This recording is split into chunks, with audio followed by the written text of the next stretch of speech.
Okay, moving along, now let's talk about assembling the frames and mounting the motors, because I have tips for both. But the first thing that I want to address, I noticed in the comments from the last two videos, many of you have suggested and recommended that I should have gone with a better frame for the Banggood build. And I do agree with you, there are better frames on Banggood.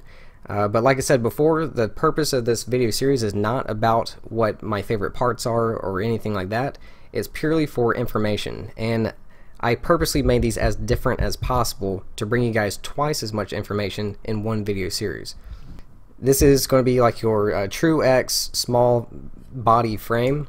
This is a True X frame, but it uses the H shape or configuration body.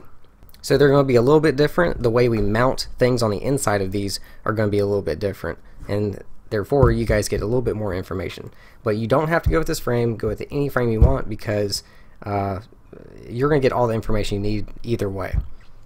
Also, if you didn't pick up on it, I kept the Banggood build relatively cheap, and I splurged on this one because I purchased the additional camera mounts and the optional arms, the really good video transmitter, the super good motors, and things like that. So at the end of this video series, I'm going to do a side-by-side comparison to show you what the difference are between like the cheaper parts and the higher price parts. So once again, I'm doing this on purpose for additional information.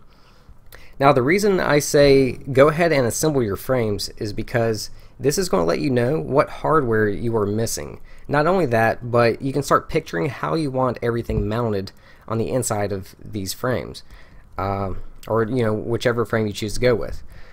I've already planned out how I'm going to mount everything. I'm not going to explain it because you guys are going to see throughout this video series. But let's talk about hardware. Because this frame came from ReadyMadeRC.com, I knew and I expected that they would have me covered and I would have all the hardware needed. And that was an accurate judgment, because not only did they give me all the hardware that I needed, I even had spare.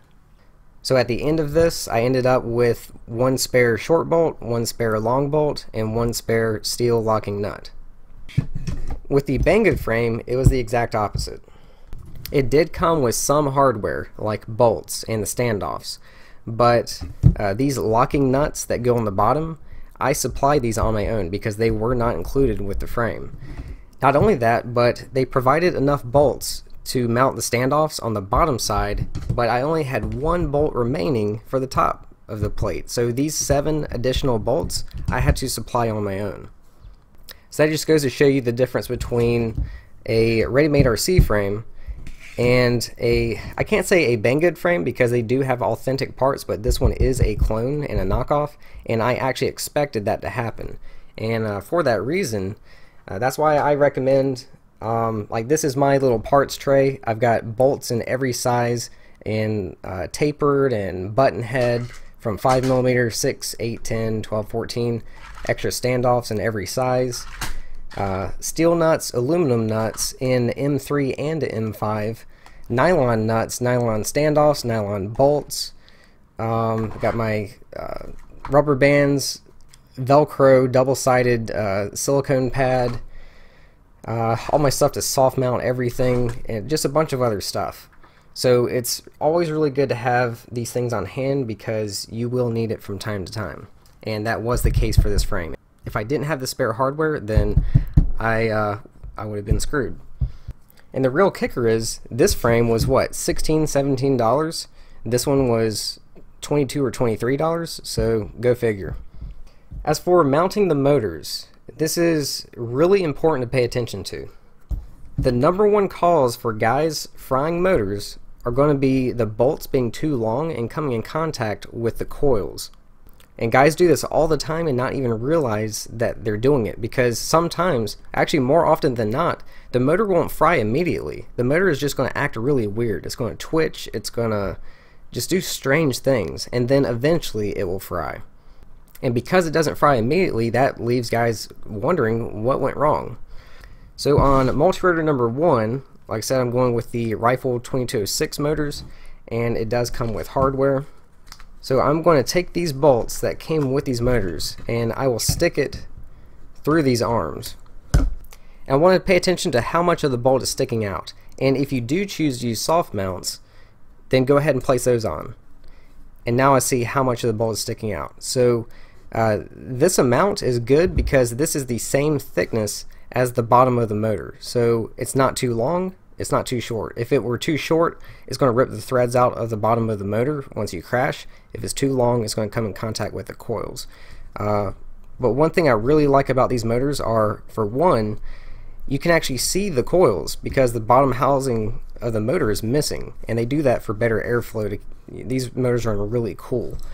But with the bolt screwed in now, and I still have to tighten it up some more, but we see that it's the perfect length. Not only that, but they put on this like plastic sheet over this, so as you screw the bolt through, even if the bolt were too long, you still couldn't come in contact with the coil on accident because they placed this plastic in between the two, which keeps you from accidentally frying your motor.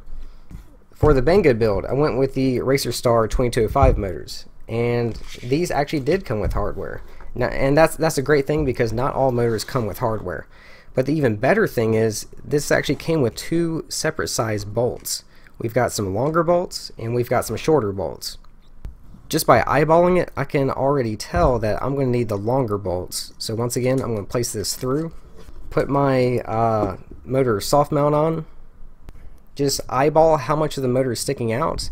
But it's going to be a little bit more difficult on these motors because the bottom housing of the motor is still there, so you can't exactly see the bolt once you screw it in. So you just have to measure this by eye. I've never used these motors before, but the first thing that I noticed is the coils are actually pretty deep. The coils are really deep, so that's a good thing because this means our bolt length doesn't have to be exact.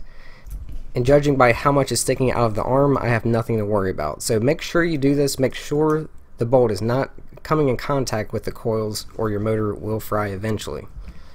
Now, as far as where do the motors go, because you have clockwise and you have counterclockwise. This does not apply to all motors. This just applies to most motors. But when they say clockwise, they're not referring to the direction that the motor spins. For example, you can tell by the arrows on these motors that this motor spins to the left, which is counterclockwise. But this is a clockwise motor because they don't refer to the way that it spins, they're referring to the way that the nut screws on. And the nut screws on clockwise. The nut always screws on the opposite direction of the direction that you want the motor to spin. The reason for this is because if the nut ever comes loose in flight and the propeller starts slipping, it's going to slip backwards. So it's going to slip clockwise, which is the same direction that the nut tightens. So if the propeller ever slips, it's going to tighten itself with the nut. Now, a lot of guys can argue that these nuts with the nylon inserts, which are locking nuts, you don't have to worry about that, and I do agree, but you can never be too safe. So it's better to be safe than sorry, and yeah, so that's that. Now, where do these go? So this is the front of my frame because this is where I have my FPV camera mount, right? The clockwise motors, which remember are spinning counterclockwise, you want that on the front right and the rear left. The counterclockwise motors, remember we're going by nuts, so they actually spin clockwise. This will be on the front left and the rear right. The final tip I have, well, obviously make sure that your wires are pointing inward towards the frame because you don't want to mount this like backwards and have the wires facing this way. That wouldn't really make sense. But the bigger tip is I put blue Loctite on all of my bolts always because there's nothing worse than flying and having bolts like they seriously just magically come loose and fall right out if you don't use blue Loctite. You have to use this because the vibrations that you get as you're flying will wiggle those bolts right out the motor, and like I said, there's nothing worse than losing a bolt in the middle of when you're trying to fly. So that does it for this one. I'm going to go ahead and mount all 4 of these, or 8 of these motors, and I'll see you in the next video.